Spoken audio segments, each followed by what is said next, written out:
PDP NC اور کانگریس نے مس use کیا روشنی ایکٹ کا. نہیں یہ غریب لوگوں کے لیے تھا. یہ کیا ہی نہیں ہے، یہ بالکل کسی نے مس یوز نہیں کیا. کیا جموں کشمیر کے لوگ اس حالات میں ہیں، اس کنڈیشن میں ہیں کہ پراپرٹی ٹیکس چکا سکیں گے؟ نہیں، جموں کشمیر کے لوگ اس وقت جو ہے پراپرٹی ٹیکس چاہے وہ اربن ایریا ہو یا رورل ایریا ہو دینے کے قابل نہیں ہے. یہ سول سرکار کا کام ہے. جب سول سرکار آئے گی، جب لوگ اس میں تعمیر و ترقی کریں گے، جب اس مقام پہ پہنچیں گے تو پھر وہ لوگ دیں یا نہ دیں وہ دوسری بات ہے. پچھلے دنوں آپ نے دیکھا ہوگا وہاں نیو بستی میں تو وہ نوٹس آئے، وہاں تو پہنچ گئے وہاں. اور جناب یہ ماڑی لاشاں کے اوپر ہو گئے، گزر گئے تھے. ارے خدا کے بندو، بی جے پی میں آپ کی سرکار ہے، ایل جی کا کوئی قصور نہیں ہے. میں آپ کو یقین سے کہتا ہوں، خدا کی قسم ایل جی صاحب بالکل بے بس ہے. یعنی گردہ مما دے گا نالے نال سٹیٹ لینڈ والا زہر لے آئے، سامنے لے آئے وہ سٹیٹ لینڈ کا زہر. تو اب ہمارے لوگ انشاءاللہ سمجھ گئے ہیں اور بھی سمجھیں گے. یہ پراپرٹی ٹیکس کا آیا، اس سے بھی سمجھیں گے. اب مجھے یہ خطرہ اور بھی ہے، کیونکہ مودی صاحب خود شادی شدہ نہیں ہیں، شادی شدہ ہیں، لیکن وہ اب ازدواج زندگی بسر نہیں کر پائے تو ان کو شاید اتنا تجربہ نہیں ہے. مجھے لگتا ہے شاہ صاحب کہ یہ کل شادی پہ بھی ٹیکس لگائیں گے، مرد پہ بھی لگاؤ اور عورت پہ بھی لگاؤ ٹیکس، کہ کتنے بچے پیدا کرنے ہیں. پہاڑیوں کے لیے کہا تھا انہوں نے کہ ہم جناب بلی یہ لائے ہیں بل، اور جلسہ کروا دیا جناب بلی رجوری میں. ہمارے لوگ بڑے ٹیس میں آ گئے تو کوئی بارہ مولہ میں بھی چلے گئے، اور اتنا کیا کہ جائے شری رام کے نعرے بھی لگوا دیے ہمارے لوگوں سے. چلو مجبور تھے، انہوں نے سمجھا کہ شاید مان سلوا اترنے والی ہے. تو میں پوچھتا ہوں نا، یہ 2 پارلیمنٹ کے اجلاس ہوئے نا، وہ بل کیوں نہیں آیا؟ صرف لوگوں کو کیا کہتے ہیں جی وہ آن لسٹ کر دیا ہے. لسٹ سے نہیں چلتا کام، اس پہ کیری لگ چکی ہے، اس کو دوبارہ واپس کر دیا گیا ہے. دوسرا طبقہ کیوں خوش ہے؟ تو خوش بھی ہونا چاہیے. میں تو اس حق میں نہیں ہوں. آپ کو کچھ ایریے پیسیفک طریقے سے رکھنے پڑیں گے. آپ سمجھتے ہیں کہ پونچھ، رجوری، سندربنی، نوشہرہ کیا یہ لوگ فالو کرتے ہیں اس کے لیے پہاڑی کے لیے؟ کالے قانون کو انشاءاللہ ہم چاہیں گے کہ ریاست میں اس کو نافذ نہیں کرنے دیں گے، اور اسی طریقہ سے سٹیٹ لینڈ کو بھی نہیں کرنے دیں گے. کچھ دن پہلے ایک قانون آیا تھا اللیگل انکروچمنٹ کو ہٹانے کا، جس میں سٹیٹ لینڈ کاچرائی اور روشنی ایکٹ کے تحت جو زمینیں مالکانہ حقوق پہلے دیے گئے تھے، اب فرمان یہ نکلا تھا کہ وہ پہلے جو قانون تھے ان کو کینسل کر دیا گیا ہے، اور اب یہ سٹیٹ لینڈ پہ جتنے بھی اللیگل انکروچمنٹ کی ہے اس کو ہٹایا جائے. لوگوں نے اپوز کیا اس قانون کا کہ یہ کالا قانون ہے، اور کچھ دن کے لیے ہولڈ پہ رکھا ہے اس کو. اور اب دوسرا ایک اور قانون آ گیا ہے پراپرٹی ٹیکس کا، لوگ اس کے لیے بھی اپوز کر رہے ہیں. اپوزیشن کی جتنی پارٹیاں ہیں وہ اپوز کر رہی ہیں کہ جموں کشمیر کے لوگ غریب لوگ ہیں، ان پہ ٹیکس نہ نافذ کیا جائے. لوگوں کا بھی یہ کہنا ہے کہ جموں کشمیر ابھی اسٹیٹ اس حالات میں نہیں ہے کہ ٹیکس چکائے. بات چیت کے لیے ہمارے ساتھ موجود ہیں نیشنل کانفرنس کے سینئر لیڈر نثار صاحب. نثار صاحب بہت بہت شکریہ. کیا لگ رہا ہے پراپرٹی ٹیکس کیا لوگ چکا پائیں گے؟ جموں کشمیر کے ایسے حالات ہیں کہ پراپرٹی ٹیکس لوگوں کو دینا چاہیے. جموں کشمیر میں آپ نے دیکھا ہوگا کہ 5 اگست 2019 کو انہوں نے ایک شب خون مارا، بھارتیہ جنتا پارٹی کی سرکار نے جموں کشمیر پہ ہمارے جو آئینی حقوق تھے ان کو سلب کر کے، اور جموں کشمیر کو پورے ایک اندھیرے میں ایک کرفیو کی صورت جو ہے جموں کشمیر میں لگا دی. 1 سال اسی میں گزر گیا. اس کے بعد میں آپ نے دیکھا ہوگا کہ پھر لاک ڈاؤن آ گیا، اس کا کرونا کا معاملہ آ گیا، تو 2-2.5 سال وہ بھی گزر گئے. جموں کشمیر کے ہمارے لوگ جو ہیں ایک وقت کی روٹی کے لیے ترس رہے ہیں. آپ نے دیکھا ہوگا کہ اس 8 سال میں اور اس ریاست میں 4 سال سے آپ دیکھیں گے کہ ایک بھی ملازم بھارتیہ جنتا پارٹی کی مرکزی سرکار جو ہے وہ کسی کو لگا نہیں سکی، روزگار دے نہیں سکی، بلکہ لوگوں کا روزگار چھینا جا رہا ہے، چھینا گیا ہے. ہمارے لوگ MA LLB PhD کر کے بیٹھے ہیں، تو حکومت وقت مرکزی سرکار یہ کہتی ہے کہ جی روزگار نہیں، آپ پکوڑے بناؤ. تو پکوڑے تو ہمارا ایک دیہاتی آدمی ہے کہ سیدھا سادہ آدمی بھی بڑے اچھے طریقے سے بناتا ہے، وہ ان کی رائے لینے کی تو ضرورت نہیں ہے. اب انہوں نے پہلے تو سٹیٹ لینڈ کا وہ واحویلا کیا کہ آنریبل ہائی کورٹ کا معاملہ. نو آنریبل ہائی کورٹ نے اس پورے جموں کشمیر کے غریبوں کے لیے کسی بھی جگہ نہیں لکھا ہوا.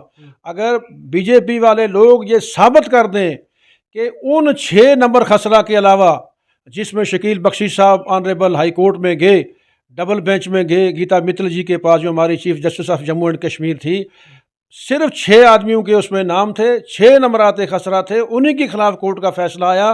وہ JDA کی زمین تھی، اسے معاملات پہ آیا، جو ابھی تک ان کے قبضے میں ہے. انکروچمنٹ ابھی تک ہے، ان کو کسی قسم کی جو ہے گرایا نہیں گیا، نہ ان سے وہ لیا گیا ہے۔ تو اس کا کورٹ کا سہارا لے کے تو پورے جموں کشمیر میں ایک اندھیر مچا دیا۔ اور میں پوچھتا ہوں کہ آنریبل ہائی کورٹ کا فیصلہ 2018 کا ہے کہ جتنے بھی یہ کوٹھیاں ہیں منتریوں کے پاس، سنتریوں کے پاس، ایم ایل ایز کے پاس، یہ ساری کی ساری خالی کرو، اور نیشنل کانفرنس والوں سے لے لیں، بھارتیہ جنتا پارٹی کے لوگوں سے نہیں لیں، پی ڈی پی والے، پینتھرس پارٹی والے، اور ایون لال سنگھ بھی ان کے ساتھ رہا، ان کی بھی لے لیں، لیکن ان کی ابھی تک نہیں لیں۔ اور اس نوٹس پہ آنریبل کورٹ کا فیصلہ ہے، ابھی تک 18 سے لے کے آج 23 ہو گیا ہے، لیکن انہوں نے نہیں لی۔ اگر کورٹ کا فیصلہ تو لاکھوں فیصلے ایسے ہیں، ہزاروں فیصلے ایسے ہیں آنریبل ہائی کورٹ کے جن پہ عمل نہیں ہے۔ تو آج اسے سلسلے کی ایک کڑی ہوئی ہے کہ جموں کشمیر میں پراپرٹی ٹیکس کے بارے میں تو آسانی سے یہ کہوں گا کہ سرکار اتنی غریب مفلس ہو چکی ہے، ان کے پاس ہے ہی نہیں کچھ لوگوں کو دینے کے لیے۔ تو یہ آسان طریقہ ہے کہ ہمارے ہاں ہماری پرمپرا رہی ہے، یہاں ایک طرف سے مندر ہوتا ہے، ایک طرف مسجد ہوتی ہے، ایک طرف گرودوارا ہوتا ہے، ایک طرف ہمارا کلیسا ہوتا ہے ہمارے عیسائی بھائیوں کا، کرسچن بھائیوں کا۔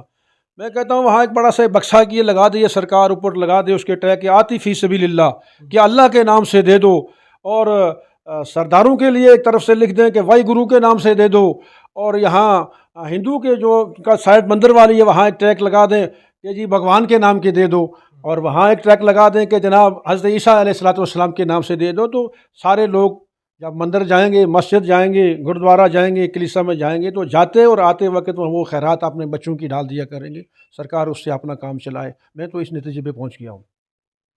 آپ شاہ صاحب یہ دیکھیں کہ یہ جو پراپرٹی ٹیکس ہے اربن ایریا اور رورل ایریا، اب اندازہ لگائیے رورل ایریا میں، اربن ایریا میں جب کوئی پہلے جاتا ہے اپنا مکان بنانے کے لیے، وہ میونسپلٹی کو وہاں چیئرمین کو اپلیکیشن دیتا ہے، پھر اس کا نقشہ بنتا ہے، نقشہ کے بعد باقاعدہ وہ فیس ادا کرتا ہے، فیس ادا کرنے کے بعد اس رولز کے مطابق، اس لا کے مطابق وہ اپنا مکان بناتا ہے یا دکان بناتا ہے، تو پہلے اس سے وہ فیس لی جاتی ہے۔ اب آ گیا پچھلے تقریباً آپ کو ایک سال کے قریب رورل ایریا کے لیے بھی آیا کہ وہاں اگر کوئی مکان بنائے گا اپنا رہائشی تو وہ پنچایت سے باقاعدہ وہاں سے ان سے این او سی لے گا اور وہاں وہ فیس ادا کرے گا۔ دکان بنانی ہے تو 32 ڈپارٹمنٹوں کی این او سی آئے گی، اس کے بعد ایس ڈی ایم صاحب جو ہیں یا ڈی سی صاحب یہاں یا ای سی آر صاحب ہیں، وہ جناب اس کا میں نے اپنی دکانوں کے لیے، میرے باپ دادے کی زمین ہے اور 5% وہاں جناب علی کمیشن دے دو، میں نے 5% کے حساب سے دے کے این او سی حاصل کی۔ اب وہ غریب 5% اربن ایریا ہو یا رورل ایریا ہو، 5% وہ پراپرٹی ٹیکس دے سکتا ہے؟ پراپرٹی ٹیکس نہیں دے سکتا، اس کی طاقت ہی نہیں، اس کی ریڑھ کی ہڈی، کمر کی ہڈی جو پہلے توڑ دی ہے اس مرکزی سرکار نے، بھارتیہ جنتا پارٹی کی سرکار نے، آپ کہتے ہیں ٹیکس۔ مگر میں اپریشیٹ کرتا ہوں جموں کے میونسپل کارپوریشن کے جو کونسلر ہیں ان کا، پریزیڈنٹ کا نہیں، پریزیڈنٹ تو ابھی وہ لپٹی چپٹی بات کہہ رہا ہے، ان کا کر رہا ہوں کہ انہوں نے کہا کہ ہم اس کی مخالفت کریں گے، اور میں کشمیر کی کارپوریشن کے کونسلر جتنے صاحبان ان کی عظمت کو سلام کرتا ہوں، انہوں نے کہا ہم اگر یہ تھوپیں گے بھی تو ہم اس کو نہیں مانیں گے۔ تمام میونسپلٹیز جتنی ہماری جموں صوبہ میں ہیں یا کشمیر میں ہیں، نوٹیفائی ایریاز ہیں، ان سب سے میری گزارش ہے کہ آپ کا بڑا اچھا اقدام ہے۔ اور میں ساتھ ساتھ ہمارے ونود جو ہیں اپنے بھاردواج جو ہیں اس کے بار ایسوسی ایشن آنریبل ہائی کورٹ، میں ان کی عظمت کو بھی سلام کرتا ہوں کہ انہوں نے بڑا اچھا انیشیٹو لیا اس میں، اور مجھے یقین ہے کہ جموں باقاعدہ بند کی کال جب دیں گے تو پورا خطہ پیر پنجال بھی اس کی تائید میں کھڑا ہوگا، اور کشمیر کے لوگ بھی کھڑے ہوں گے۔ اس کالے قانون کو انشاءاللہ ہم چاہیں گے کہ ریاست میں اس کو نافذ نہیں کرنے دیں گے، اور اسی طریقہ سے اسٹیٹ لینڈ کو بھی نہیں کرنے دیں گے۔ تو میری آپ کی ایک چیز میں جاننے کی کوشش کروں گا، جس طرح آپ نے اسٹیٹ لینڈ کا کہا یا روشنی لینڈ کا کہا، بی جے پی کا یہ کہنا ہے کہ روشنی ایکٹ کی آڑ میں N C P D B اور کانگریس نے ہزاروں کی تعداد میں زمینیں ہڑپی تھی، اس وجہ سے ہمیں یہ قانون کو کینسل کرنا پڑا۔ دیکھیے جناب، روشنی ایکٹ میں بھی یہی اسٹیٹ لینڈ آئی تھی، اور اس کا جو ہے اس کی جب کاشت کرتا ہے پٹواری، کیونکہ میں نے خود ٹرین کی ہے اس کی ریونیو کی، تو اس میں یہ کاشت کرتا ہے، وہ جب کاشت کرتا ہے کہ یہ کہتے ہیں نا پٹواریوں کو پکڑو، تحصیلداروں کو پکڑو، وہ لکھتے ہیں وہاں کہ یہاں لکھیں گے نثار حسین شاہ، مقبوضہ نثار حسین شاہ، قبضہ ناجائز، اور آگے جو کسی کا لکھیں گے نثار حسین شاہ مقبوضہ فلانا، تابع مرضی سرکار نے ریگولائز کیا۔ اب اندازہ لگائیے روشنی ایکٹ کا جب بل ریاست جموں و کشمیر کی اسمبلی میں لایا گیا تو اس وقت 87 ایم ایل ایز نے، یہ کوئی غیر قانونی نہیں تھا، 87 ایم ایل ایز نے کہا جاتا ہے PDP NC اور کانگریس نے مس یوز کیا روشنی ایکٹ کا. نہیں نہیں نہیں نہیں یہ غریب لوگوں کے لیے تھا. یہ کیا ہی نہیں, یہ بالکل کسی نے مس یوز نہیں کیا. اس کو جناب علی غلام نبی آزاد صاحب کی سرکار تھی, اور ہماری سرکار جب فاروق صاحب کی سرکار تھی یا ان کی سرکار عمر صاحب کی سرکار تھی, ہم نے تو ہماری نیشنل کانفرنس کی سرکار نے تو جموں کشمیر کے لوگوں کو تو وہ اس کے ریونیو ایکٹ کا جو حق صحیح دیا وہ تو نیشنل کانفرنس نے دیا. لینڈ ٹو ٹیلر کا جو فیصلہ آیا, شیر کشمیر شیخ محمد عبداللہ نے تو اپنی جائیداد کاشتکاروں کے حوالے کی, اور جموں کشمیر میں زرعی اصلاح تو انہوں نے نافذ کیا, نیشنل کانفرنس نے, ہم نے نافذ کیا. یہ جو روشنی ایکٹ آیا, روشنی ایکٹ کا جب بل مسودہ آیا اسمبلی میں, اس میں بی جے پی کے لوگ بھی تھے, نیشنل کانفرنس کے لوگ بھی تھے, PDP کے لوگ بھی تھے, BJP کے لوگ بھی تھے, اور پینتھرس پارٹی کے لوگ بھی تھے. انہوں نے بیک آواز جو ہے جموں کشمیر میں اس بل کو اپریشیٹ کیا اور پاس کر دیا. پاس کرنے کے بعد آئین قانون کے مطابق یہ اپر ہاؤس میں گیا, اپر ہاؤس نے بھی پاس کر دیا. پاس کرنے کے بعد جناب علی یہ گورنر کے پاس گیا, اس وقت کے گورنر, انہوں نے اس کو باقاعدہ سگنیچر کر کے قانون بن گیا. اب اندازہ یہ لگائیے شاہ صاحب کہ چنی ہوئی اسمبلی, چنی ہوئی سرکار جو پبلک نے چنی ہوئی تھی, اس سرکار کے فیصلے کو, اس اسمبلی کے فیصلے کو ایک قلم کی جنبش سے جناب علی ختم کر دیا جاتا. مگر کیا کیسے؟ اس میں یہ JK میڈیا کا جو پلازے ہیں جموں میں, ان پلازوں کے خلاف گئے شکیل بخشی صاحب, گئے آنریبل کورٹ میں. انہوں نے کہا کہ یہاں کروڑوں کی زمین جو ہے ان لوگوں نے اس آڑ میں, روشنی ایکٹ کے آڑ میں لے لی. آنریبل کورٹ نے وہی جو 700 کچھ نمبر خسرہ تھا اسے کے متعلق آنریبل ہائی کورٹ نے فیصلہ دے دیا. اور جب فیصلہ دے دیا تو یہی جموں کشمیر کی سرکار ڈویژن بینچ میں گئی ریویو کے لیے. تو ریویو میں گئی, جناب ہمیں کچھ ٹائم دیا جائے, ہم ایک پالیسی بنانا چاہتے ہیں, پالیسی بنا کے ہم اس میں دیکھتے ہیں کہ ان سے کیسے نپٹا جائے گا. پالیسی کے لیے گیا. ابھی وہ کیس جو ہے ڈویژن بینچ میں بیچارہ دہین ہے, زیر سماعت ہے ابھی, تو وہ اپنی جگہ وہیں ہے. لیکن یہاں کیا ہوا کہ وہ کیس وہیں, سب جڑائس وہیں ہیں, اور یہاں سے لوگوں کے مکان گرانے شروع کیے. ہم کہتے ہیں کہ جموں کشمیر کا جو دفعہ 370 انہوں نے بلا وجہ توڑا, غیر آئینی, غیر اخلاقی, غیر قانونی, اس سلسلے میں آنریبل سپریم کورٹ میں ہمارا کیس جو ہے زیر سماعت ہے. لیکن ہم جب تقریر کرتے ہیں تو ہمیں بزرگ بھی کہتے ہیں, اپنے ساتھی بھی کہتے ہیں, ہمارے لائر بھی کہتے ہیں کہ جی یہ بیچارہ دین ہے آنریبل سپریم کورٹ, لہذا آپ اس پہ مت بولیں. تو ہم اجتناب بھی کرتے, نہیں بولتے. لیکن ان کو کوئی پوچھے نا کہ ڈبل بینچ میں آپ کی سرکار, آپ کے گورنر صاحب گئے, ستیہ پال ملک صاحب گئے, اور اس سرکار نے جا کے کہا کہ نہیں جی ہمیں اس میں ٹائم دیا جائے. ابھی ڈویژن بینچ میں, آنریبل ہائی کورٹ کی ڈویژن بینچ میں ہے, کیس جو ہے زیر سماعت ہے. لیکن یہاں سے مکان توڑنا شروع کر لیا انہوں نے. یہ قانون کو نہیں مانتے شاہ صاحب, اللہ گواہ, یہ قانون کو ہی مانتے, یہ تڑون مانتے. قانون اگر ہوتا کہ جموں کشمیر کا جو دفعہ 370 35 ہے تو مہاراجہ کے وقت کا تھا, مہاراجہ بہادر جس نے ایکسیشن کیا, جس نے الحاق کیا, تو اس دفعہ 370 کو یہ توڑ ہی نہیں سکتے تھے آئین کے مطابق. لیکن انہوں نے اپنی جوش میں آ کے جناب علی پورے جموں کشمیر کو کرفیو لگا کے, پورے جموں کشمیر کو قید خانے میں رکھ کے, ہم سب لوگوں کو اندر اپنے ہوشوں میں ایس کر کے جناب علی سویرے توڑ دیا, دفعہ توڑ دیا. یہ قانون کو تھوڑا مانتے, قانون تو ان کے قانون نام کی تو کوئی چیز ہی نہیں ہے بھارتیہ جنتا پارٹی کے پاس. آپ یہ کہتے ہیں جی پچھلے دنوں آپ نے دیکھا ہوگا وہاں نیو بستی میں, تو وہ نوٹس آئے, وہاں تو پہنچ گئے وہاں, اور جناب یہ ماڑی لاشاں کے اوپر ہو گئے, گزر گئے تھے. ارے خدا کے بندو, BJP میں آپ کی سرکار ہے, LG کا کوئی قصور ہی نہیں ہے. میں آپ کو یقین سے کہتا ہوں, خدا کی قسم, LG صاحب بالکل بے بس ہیں. آنریبل امت شاہ جی, آنریبل وزیر اعظم ہندوستان, UT ہے مرکزی سرکار, جو پالیسی وہ کہتے ہیں یہاں, وہ پالیسی یہاں ان کو نافذ کرنی پڑتی. یہ سبارڈینیٹ نہیں, طاقت ہی کیا گورنر کی انکار کرنا, چیف سیکرٹری کی کیا جرت ہمت کیا ان کو یہ کہنے کی کہ جناب ایسا نہیں, ایسا کریں گے. یہ سارے لوگ سبارڈینیٹ ہیں. گورنمنٹ کے جو فائدے ہیں ان کو وہ مرادیں ملتی ہیں, ہم پہ ٹیکس لگتا ہے, گاڑیاں ان کی, تیل, ہم گاڑیوں پہ تیل, پٹرول, ڈیزل, ان کا کھانا پینا, اٹھنا بیسنا, DA ہم ہمارے کھاتے سے لیے جاتے ہیں. تو پھر یہ کہتے ہیں کہ آزاد ہندوستان.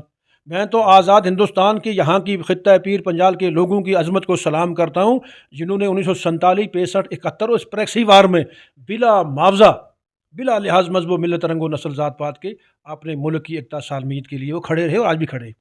شاہ صاحب ایک بات آپ کے مادھیم سے ایک اور کہنا چاہتا ہوں, یہ الیکشن کیوں نہیں کرواتے جموں کشمیر میں؟ یہ نیشنل کانفرنس سے ڈرتے ہیں. ان کو پورا یقین ہے کہ نیشنل کانفرنس جموں کشمیر میں پھر برسر اقتدار آ جائیں گے. آج ان کا ایک ہی مدعی مقصد ہے جموں بی جے پی کشمیر. کا کہنا ہے کہ الیکشن جو ہے بی جے پی نے نہیں کروانا, یہ الیکشن کمیشنر نے کروانا ہے. الیکشن کمیشن جو ہے وہ بیچارہ اس کو ٹانگے ہی نہیں ہے. الیکشن کمیشن بیچارہ وہ مجبور ہے. یہ الیکشن کمیشن نے پچھلے دنوں دے دیا, اپنا انٹرویو دے دیا اس نے کہ جناب مجھے مرکزی سرکار کی طرف, ہوم ڈپارٹمنٹ کی طرف سے ابھی یہ الو نہیں کیا گیا کہ ریاست میں سیکیورٹی کا جو سینیریو وہ کیا ہے. کل ہی لکھیں چٹھی آنریبل ہوم منسٹر, کل ہی چٹھی لکھیں وزیر اعظم, ان کو چٹھی بھی نہ کریں, فون ہی دیں چیف الیکشن کمیشن کو کہ ہم جناب علی جون میں تیار ہیں الیکشن کے لیے. الیکشن کمیشن اگر وہ نہ مانے, یہ سب جھوٹ بولتے ہیں, یہ غلط کہتے ہیں. ان کا ایک ہی مقصد ہے, میں ان کے اندر خانہ سے جانتا ہوں, ہمارے بہت سے لوگ ان کے ساتھ ہیں, ہمیں بتاتے ہیں آ کے, وہ ان کا ایک ہی مقصد ہے کسی بھی طریقے سے نیشنل کانفرنس کو صف عیاسی سے مٹایا جائے اور لوگوں کو ڈرایا جائے. شاہ صاحب میں ایک بات آپ کو کہوں, آپ حسینی ہیں, آج کا دور اور یزید کا دور ایک ہے. یزید کے دور میں بھی یہی تھا. میں نے عیدگاہ میں یہ تقریر کی تھی, مجھے پہاڑی ناراض ہو گئے. یزید کا یہی دور تھا کہ بڑے سرمایہ داروں کو بڑی بڑی جاگیروں کی لالچ دی گئی اور بڑے بڑے موصل کی حکومت کو ابن زیاد کو دے دی گئی دعوت کہ آپ کو اگر امام حسین کو آپ شہید کریں گے یا گرفتار کریں گے, آپ کو موصل کی حکومت دی جائے گی. موصل سب سے زرخیز علاقہ اور بادشاہ تھی عراق کی. تو جناب علی ان کو یہ پتہ تھا کہ امام عالی مقام جو ہے جنتی نوجوانوں کے سردار ہیں اور لخت جگر بطول ہیں اور نبی علیہ الصلوۃ والسلام کے نواسۂ رسول ہیں اور اسلام کی بنیاد ہیں. لیکن اس لالچ میں آ کے تو جو غریب لوگ تھے ان کو یزید نے ڈرایا, کسی کے بچے کو مروایا, کسی کے جائیداد کو تباہ کروایا, کسی کی دکانیں توڑوائیں, تو لوگ ڈر گئے, تو خاموش ہو گئے. آج کا دور وہی ہے, سرمایہ دار جو بڑے بڑے ہیں ان سے مال وصول کرتے ہیں, ان کو دیتے ہیں لالچ, کسی کو کہتے ہیں تجھے یہ بنائیں گے, تجھے وہ بنائیں گے, تجھے وہ بنائیں گے. غریبوں کو ڈراتے ہیں, کہیں اسٹیٹ لینڈ کے معاملے میں, کہیں دکان کے معاملے میں, کہیں مکان کے معاملے میں, کہیں ڈراتے ہیں کہ جناب آپ پہ پی ایس اے لگ جائے گا. تو لوگوں کو ڈرا دمکا کے یہ ایسا کرنا چاہتے ہیں کہ جموں کشمیر میں الیکشن نہ ہو. یہ الیکشن کہاں کروائیں گے شاہ صاحب؟ بی جے پی کی سرکار تو ہے, یہ تو یو ٹی ہے. آج دلی کی بی جے پی کی سرکار مانیٹر کرتی ہے جموں کشمیر کو. ایل جی ان کا ہے, ڈی جی صاحب ان کا ہے, چیف سیکرٹری ان کا ہے, کمشنر ان کے ہیں, ڈویژنل کمشنر ان کے ہیں, ڈی سی ان کے ہیں, ایس ایس پی ان کے ہیں, تحصیلدار ان کے ہیں, نمبردار ان کے, چوکیدار ان کے ہیں, گراس روٹ تک بی جے پی ہے. آپ کس منہ سے کہتے ہیں کہ بی جے پی کی سرکار آئے گی؟ تو پھر او بھائی تمہاری سرکار اگر الیکشن ہو جائیں گے نہیں آئے گی. اگر یو ٹی رہتی ہے ایک ہی ڈپارٹمنٹ آپ کے پاس رہے گا, وہ ہے ہوم ڈپارٹمنٹ. بی جے پی کا یہ کہنا ہے کہ گپکار گینگ انہوں نے بنائی ہے, 3-4 پارٹیاں مل کر بی جے پی کو ہرانے کے چکر میں ہیں. اٹ مینس کہ بی جے پی اتنی پاورفل ہے؟ نہیں. آپ دیکھیے میری بات سنیے کہ گپکار گینگ کو یہ کہتے ہیں. بہرحال گینگ تو ایک ڈکیٹ کو کہتے ہیں. شیر کشمیر شیخ محمد اللہ ایک وہ واحد شخص تھا جس نے 1947 میں جموں کشمیر کا رخ بجائے پاکستان کے ہندوستان کی طرف موڑا. یہ تاریخ ہے, یہ ہسٹری ہے. تاریخ اٹھا کے پڑھیں, تاریخ دیکھیں. اس وقت کسی کو کوئی مجبوری نہیں تھی اتنی, نہ تو یہاں سیکیورٹی تھی, نہ راجا کے اتنی کوئی طاقت تھی. راجا کے پاؤں اکھڑ چکے تھے جموں کشمیر سے. اور شیخ صاحب واحد ہیں جنہوں نے جموں کشمیر کی آئین ساز اسمبلی میں 18 گھنٹے کی تقریر کے بعد لوگوں کو مائل کیا کہ آپ الحاق ہندوستان کی توسیع کر دیں. کیوں؟ وہ چاہتے تھے کہ ہم ایسے گلدستے کے ساتھ رہیں جہاں ہندو بھی رہے, مسلمان بھی, سکھ بھی, عیسائی بھی, پارسی بھی, بودھ بھی. اور انہوں نے 2 قومی نظریے کو ٹھکرا دیا. پھر شیخ عبداللہ کی وہ کارنامے, وہ طاقت, ان کی بے وفائی دیکھو مرکزی سرکار کی, یہ کانگریس والے ہوں یا بی جے پی والے ہوں, مرکز والے ان سے اللہ ہی بچائے. 22 سال شیخ صاحب کو جیل میں ٹھوک دیا. پھر انہوں نے خریدا بخشی غلام محمد کو. بخشی غلام محمد 10 سال وزیر اعظم رہا. بخشی نہیں چلا تو موئی مبارک کی چوری کروائی تو لایا شمس الدین کٹ کو. شمس الدین نہیں چلا تو لایا صادق کو. صادق مرا, صادق نے یہاں آ کے توڑ پھوڑ کے یہاں کے وزیر اعظم کو ختم کیا, تو صدر ریاست کا عہدہ ختم کیا, وزیر اعلیٰ لایا, صدر ریاست کو ختم کیا, گورنر لائے. انہوں نے کیا کہ نہیں کیا. تو گینگ شینگ کا کوئی مسئلہ نہیں. سب ہماری جو سیکولر طاقتیں ہیں جموں کشمیر کی لوگوں کی, ہم سب کی ایک رائے ہے کہ ہمیں جو آئین میں, جو ہندوستان کے ہمارے ملک کا سب سے بڑا سمویدھان ہے, آئین ہے, اس آئین نے دفعہ 370 کو وہ مقام, وہ عزت دی ہے.